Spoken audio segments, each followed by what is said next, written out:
লাউ কেনার সময় একটু সতর্ক হওয়ার দরকার আছে। খুব বেশি কচি বা শক্ত লাউ কেনার একেবারেই দরকার নেই। দেখে শুনে মাঝারি মানের লাউ কেনাই উত্তম। যাদের আপনাদের গ্রামের বাড়ি আছে বা গ্রামে গেলে দেখে শুনে ভালো লাউ কিনে নিয়ে আসুন, ব্যাস অর্ধেক রান্না হয়ে গেল। একটু মজা করলাম আর কি। যাক, কথা বাড়িয়ে লাভ নেই, চলুন রান্না। যখন লাউয়ের খোসাটা ছাড়াচ্ছিলাম তখন মনে পড়লো যে আজকে তো আমি পুরো লাউটা রান্না করব না, তাই আবার অর্ধেকটা আলাদা করে নিলাম। আর লাউ সবসময় আমি এভাবে লম্বা করে কাটি, আড়াআড়িভাবে মাঝখান থেকে নাকি লাউ কাটতে হয় না। তো কে কে এইভাবে লাউ কাটেন অবশ্যই জানিয়ে যাবেন। তারপর খোসাটা তুলে নিচ্ছিলাম। বটি দিয়ে করলে কিন্তু লাউয়ের খোসাটা এত পাতলাভাবে তোলা যায় না, এজন্য আমি এইটা দিয়েই সবসময় তোলার চেষ্টা করি। আর লাউটা কিন্তু খুব বেশি পাতলাও না, আবার অনেক বেশি মোটাও না, এরকমভাবে টুকরো করে নিব। আমি যেহেতু বটি দিয়ে বেশিরভাগ সময় কাটাকাটি করি, সেক্ষেত্রে কিন্তু ছুরি দিয়ে কিছুটা আনাড়ি। তারপরও চেষ্টা করছিলাম। সব কিছুই আসলে প্র্যাকটিসের উপরে ডিপেন্ড করে। একটা সময় সব কিছুতে মানুষ অভ্যস্ত হয়ে যায়।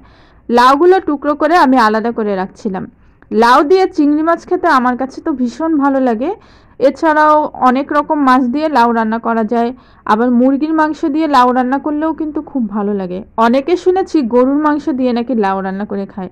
আমি তো কখনো খাইনি, তবে যারা যারা খেয়েছেন অবশ্যই জানিয়ে যাবেন। তো সবগুলো লাউ এখানে টুকরো করা হয়ে গেল।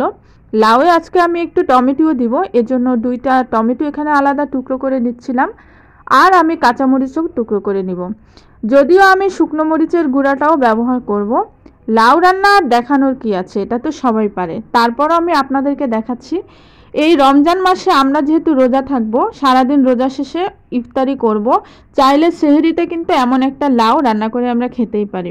শরীরটাও ঠান্ডা থাকবে এবং সারাদিনে বেশ ভালোই একটা দিন কাটবে। তো এখানে তেল দিলাম পরিমাণ মতো। তারপর চিংড়ি মাছগুলো হালকা লবণ হলুদ মরিচ দিয়ে একটুখানি নেড়েচেড়ে ভেজে তুলে রাখবো।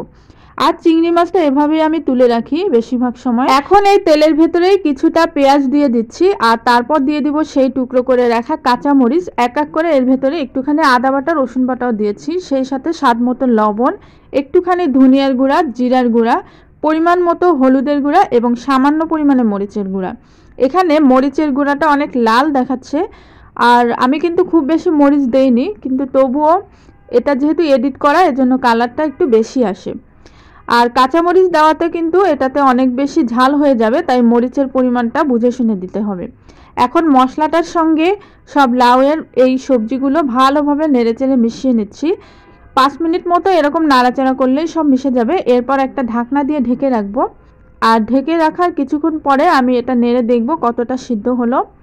এই পর্যায়ে কিন্তু হাফ সেদ্ধ হয়ে এসেছে। লাউ যদি ভালো হয় তাহলে রান্না হতে কিন্তু 10-15 মিনিটের বেশি সময় লাগার কথা না। এখন আমি দিয়ে দিব সেই টমেটোগুলো, যেগুলো শুরুতেই আমি টুকরো করে রেখেছি। টমেটোটা দিয়ে এখন দিয়ে দিচ্ছি গরম পানি, অল্প কিছুটা দিলাম। আর লাউয়ে কিন্তু বেশি পানি দিয়ে রান্না করতে হয় না, তাহলে এর মজাটা থাকে না। অল্প পানি দিলাম আর দিয়ে দিব সেই ভেজে রাখা চিংড়ি মাছগুলো। এখন এটা ঢাকনা দিয়ে ঢেকে দিব, পুরোপুরি রান্না হওয়া পর্যন্ত অপেক্ষা করব। এই পর্যায়ে কিন্তু রান্নাটা আমার প্রায় হয়ে এসেছে। আর নামানোর আগে, এখন যেহেতু শীতের সিজন আছে কিছুটা এখনও, আর বাজারে তো সারা বছরই ধনেপাতা পাওয়া যায়, তো কিছুটা ধনিয়া পাতাও দিয়ে দিলাম। আর এখন আমার তরকারিটা নামিয়ে নিচ্ছি, একটা বাটিতে পরিবেশন করে নিব। ব্যাস রেডি হয়ে গেল মজাদার লাউ চিংড়ি রান্না। কার কার ভালো লাগলো জানাতে ভুলবেন না। চলে আসবো অন্য কোনো দিন। ভালো থাকবেন সবাই, আল্লাহ হাফিজ।